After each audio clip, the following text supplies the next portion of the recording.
Coming up next on Arizona Horizon, a look back at the life of Gwen Ifill, the PBS NewsHour co-host who died today at the age of 61.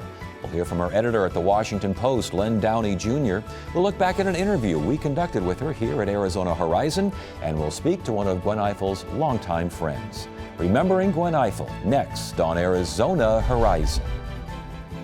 Arizona Horizon is made possible by contributions from the Friends of Arizona PBS, members of your PBS station. Thank you. Good evening and welcome to Arizona Horizon. I'm Ted Simons. PBS NewsHour co-host Gwen Ifill died today at the age of 61. Ifill had been diagnosed with cancer less than a year ago. She died today in hospice care in Washington. Gwen Ifill had a storied career in journalism, working at the Washington Post, the New York Times, and NBC News before becoming moderator of PBS's Washington Week in Review in 1999 and then co-host of the NewsHour in 2013. Today, during a White House briefing, President Obama offered his sympathies. Michelle and I want to offer our deepest condolences to Gwen Ifill's family and all of you, her colleagues, on her passing. Gwen was a friend of ours. She was an extraordinary journalist. She always kept faith with the fundamental responsibilities of her profession, asking tough questions, holding people in power accountable, and defending a strong and free press that makes our democracy work. I always appreciated Gwen's reporting, even when I was at the receiving end of one of her tough and thorough interviews. Whether she reported from a convention floor or from the field, whether she sat at the debate moderator's table or at the anchor's desk, she not only informed today's citizens, but she also inspired tomorrow's journalists. She was an especially powerful role model for young women and girls who admired her integrity, her tenacity, and her intellect, and for whom she blazed a trail as one half of the first all-female anchor team on network news. So Gwen did her country a great service. Michelle and I join her family and her colleagues and everybody else who loved her in remembering her fondly today. For more on the life and legacy of Gwen Ifill, we're joined by Len Downey Jr., who was Gwen Ifill's editor at the Washington Post and a longtime friend. Downey is the Weil Family Professor of Journalism at the ASU's Cronkite School of Journalism and Mass Communication. Thank you so much for being here on this. Who was Gwen Ifill? She was a tenacious, she loved journalism. She was a tenacious reporter. She was a quick study, a really good analyst. She developed sources really well. She wouldn't let editors push her around if she was right and they were wrong, which happens on occasion. And she grew all the time. She kept growing. So sometimes journalists find something that they particularly like doing and they don't grow any further. As you see from her career, she kept growing until she wound up being a nightly news co-host. Yes, and broke gender and racial barriers, true? Yes, to a certain extent she did. Yes, she did. She was, I guess she wasn't the first black co-host of a network news broadcasting. That was on ABC News some years earlier. Yes. But certainly she was the first black woman, without any doubt. But Gwen wouldn't want to be remembered for that. She'd want to be remembered for the kind of journalist that she was, and how much she believed in seeking after the truth.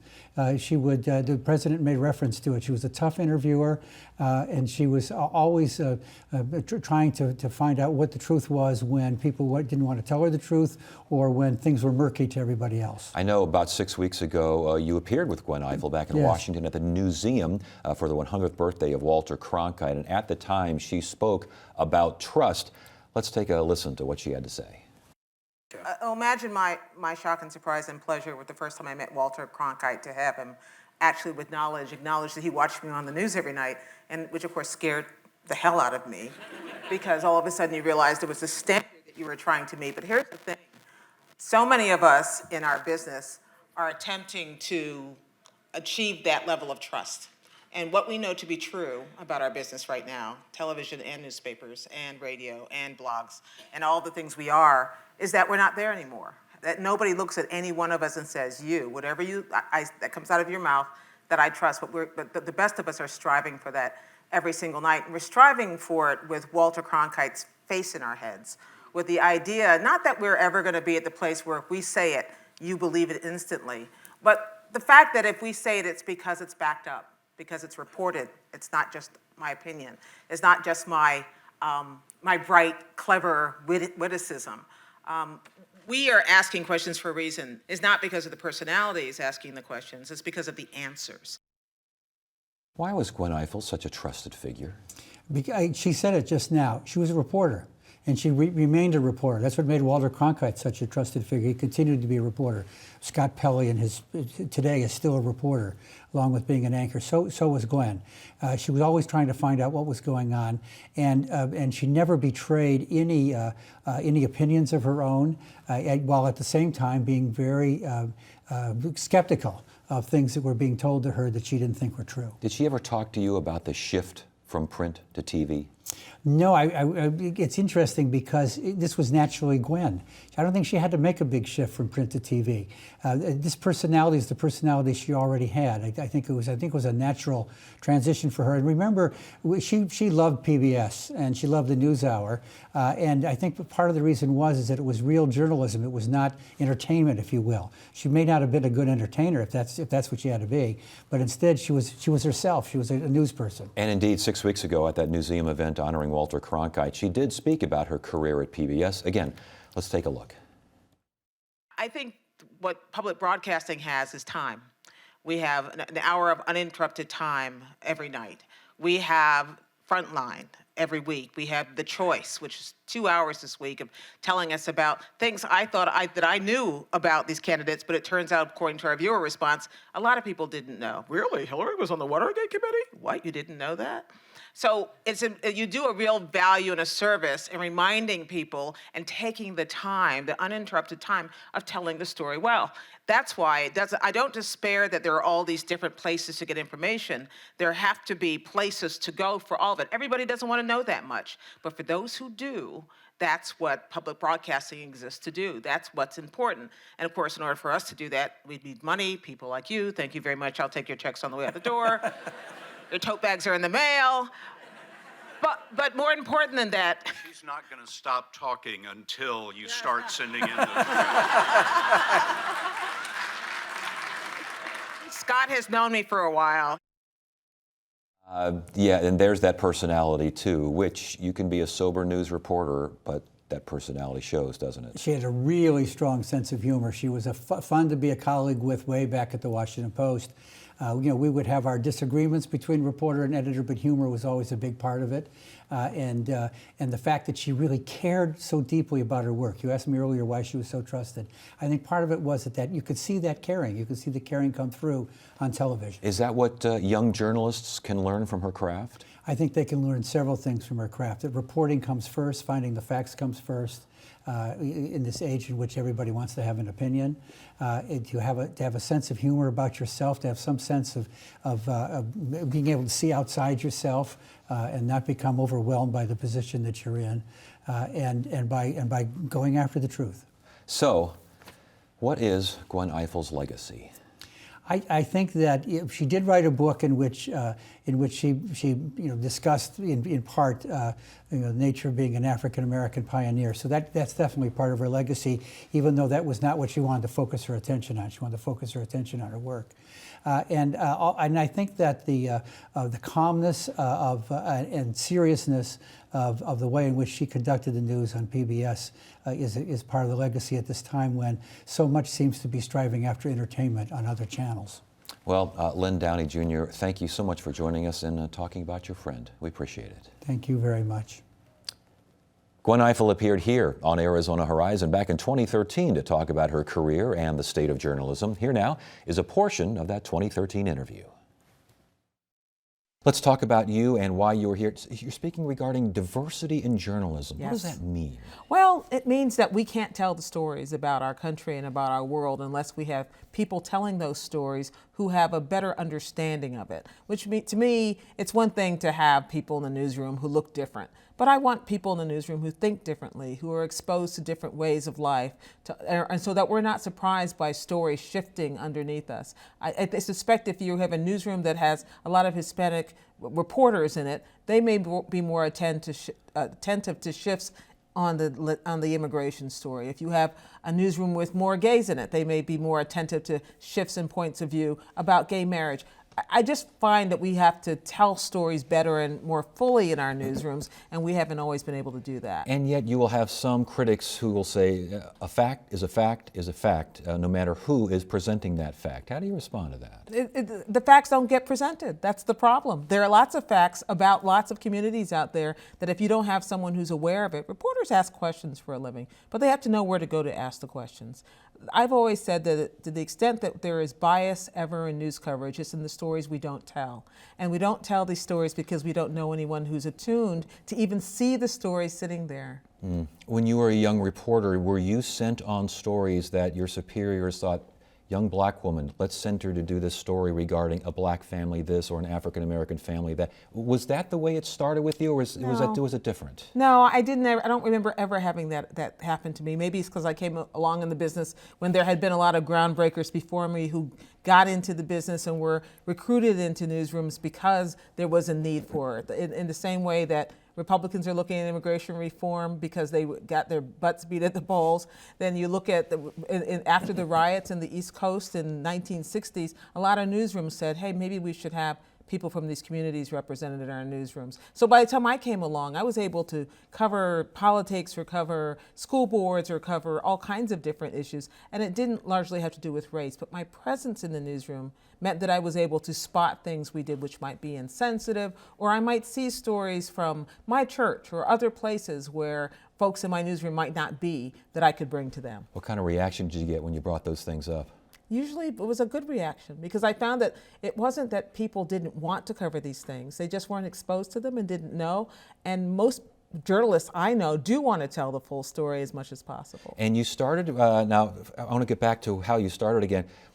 I ask this question all the time, but was there ever a point in your young life when something clicked, you did an interview, you watched something on TV, you read something in a newspaper or magazine, and you said, I think I want to do this? Journalism? Yes. I wanted to be a journalist since I was very young, and I was kind of skewed that way. I grew up in a household where we watched political conventions for fun, where the world was unfolding, presidents were being assassinated and dying in office, and we just saw things happening, history unfolding. And so my parents taught us that was important, but what I wanted to do was write about it. I liked writing. I needed a deadline, so journalism seemed reasonable. I liked having a byline, being able to attach myself to story, and I was a curious, annoying little girl. I wanted to ask a lot of questions, so journalism seemed like the place to be. It's the best place to be for someone who's curious. Yes. What did Not so much annoying, but I was working on that. it doesn't hurt. What did the family think about this idea? My family was always very proud of the choices that I made, so I was very, very happy about that. They were able to see me do well, not only in my career in newspapers, but also on television. And let's talk about television. You started in print. When you started in print, was television even an option out there for you, even a consideration? It was an option I had rejected, actually. I'd done an internship when I was in college, and I didn't like television. I thought it was too shallow, and I was right. So for most of my career, I spent working in newspapers, and I liked that I had an ability to tell the story in depth, which is why PBS is so perfect for me, because I get to do the television bit, which lets people see the impact and reaches more homes, but also I get to go a little deeper, and that's my first love. Do you think in general television news, mainstream broadcast, is it still too shallow? Oh, yeah, it is. And the difference now than from when I first got into business is that there are so few places to go to get information. Now there are so many places to go. Yeah, if you want to get shallow news, you can. But if you want to go a little deeper, you can. If you want to do documentaries, you can. It's just now on a dozen or 24 different television stations rather than 3. Well, let's talk about that. Is that healthy to have so many options? Because it's almost like, if you're out to buy shoes and you walk into a shoe store and there's 47,000 shoes staring at you, you start getting nervous, you don't know what to do. Do news consumers, do they really know where?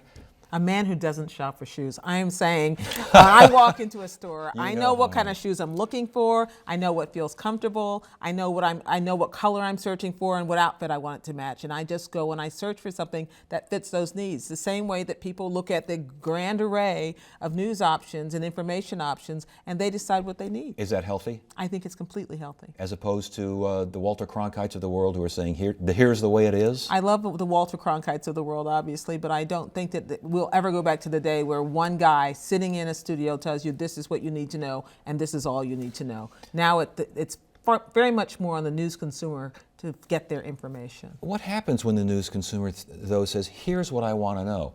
I want to know what everyone who thinks like me wants to know. I don't want to know what the other side is Well, that's thinking. a risk. There is and it's a problem. I call it silo journalism, where people just turn on the TV in the morning, turn on the station they know will tell them what they want to believe, and end the day the same way. I think that's a problem. I think we need to find a way to break down that wall. Is there a way to do that, do you think? I don't know, but I think we have to keep trying. You also have made headlines as a moderator, a couple of vice presidential debates, and you moderate, of course, Washington Week. Is it a challenge to be a moderator? We do some of it here, so I know a little bit about this, but not to your level. Is it a challenge to be a moderator when someone is saying something and you just know that's not accurate and you want us to, how do you do that? How do you work that? Politely. You press the question, sometimes you repeat the question, and at some point, because I have a lot of people in Washington who come on our programs who understand about the limitations of time, and they figure if they say the same thing over and over again, they'll suck up the time and you'll never get an answer. You've had this happen. Sure. Oh, sure. The key is to at some point trust the audience and let them know that this question has not been answered, make it clear, maybe with a glance into the camera, and then move on.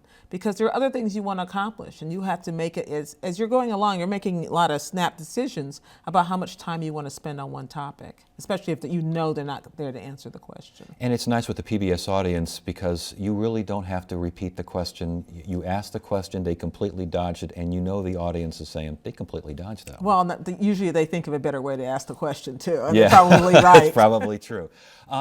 The overall state of journalism, we hear this a lot. Mainstream media, PBS, fill in the blank, liberal bias here, liberal everywhere. How do you respond to that? I respond by saying that generally when someone accuses you of liberal bias, it's because they're conservative, and someone who accuses you of conservative bias is generally liberal. The vast majority of people live in a state of gray. They don't label themselves, they don't see the world their way, they just want the information and they want to make up their own minds. So my goal is to tell you what you need to know and let you make up your own mind.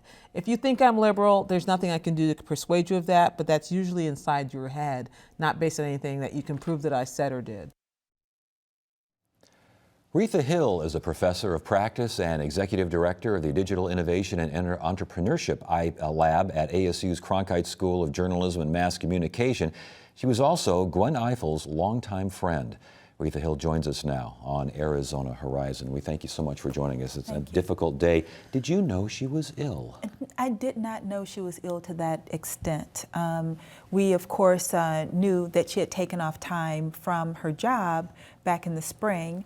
But I saw her last in August at the National Association of Black Journalists Conference, and she was the same old Gwen.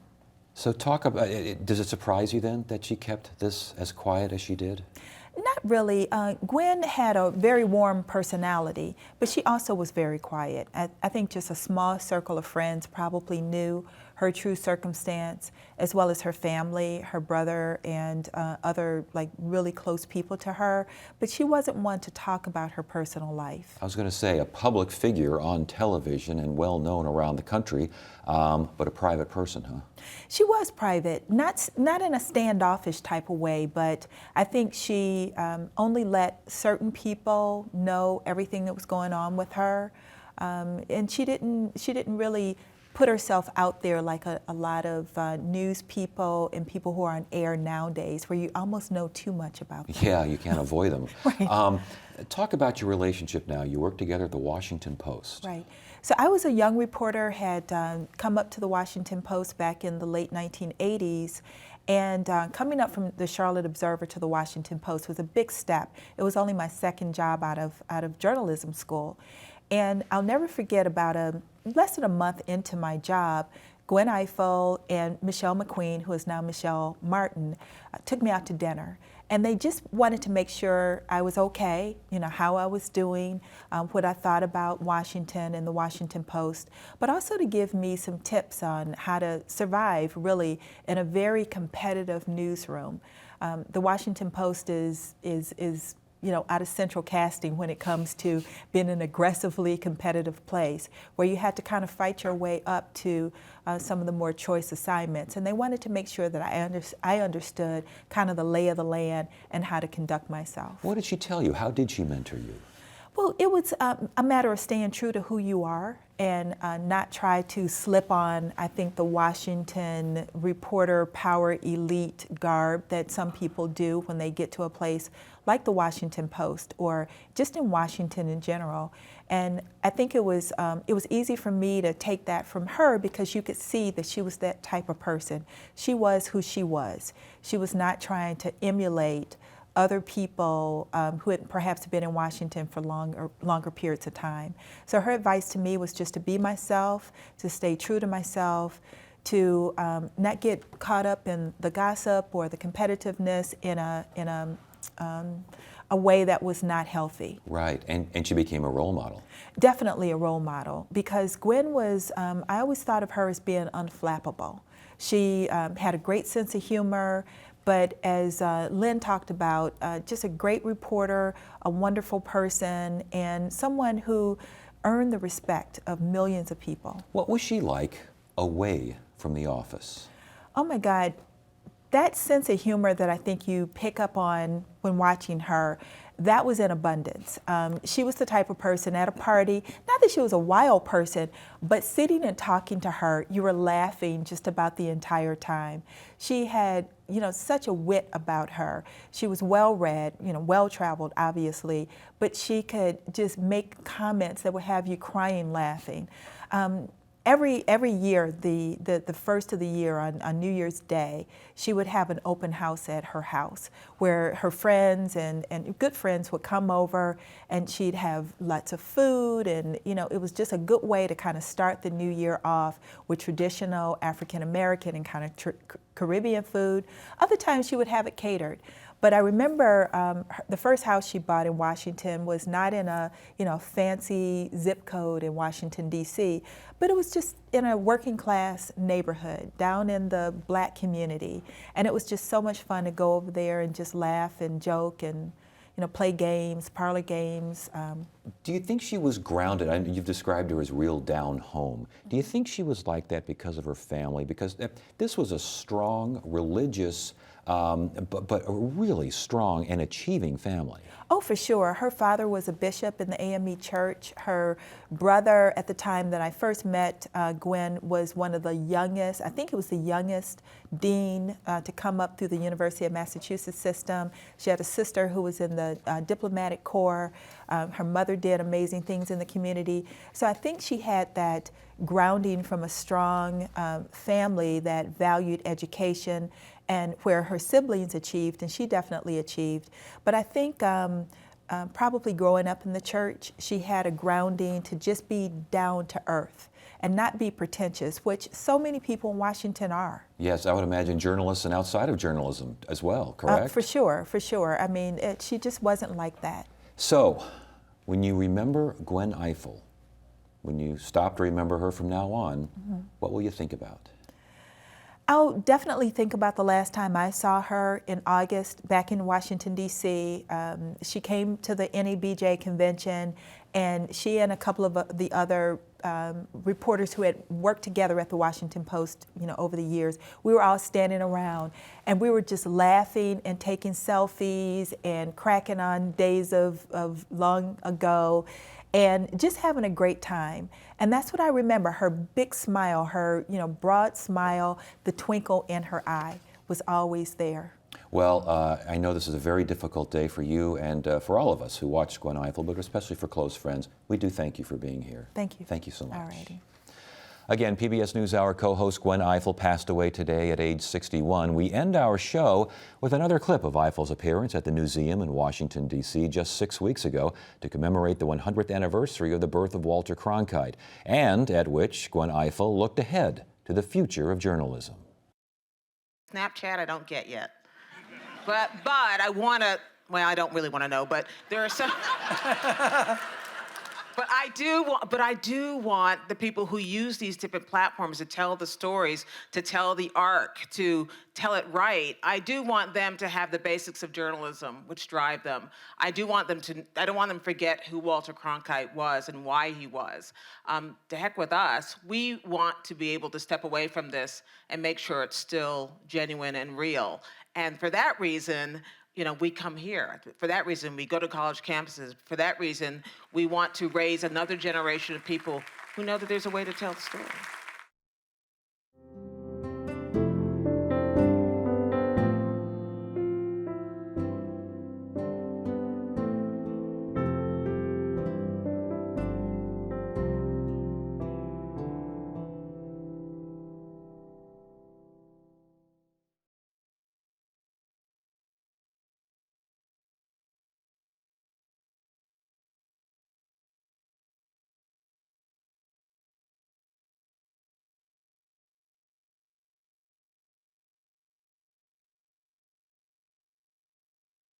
Arizona Horizon is made possible by contributions from the Friends of Arizona PBS, members of your PBS station.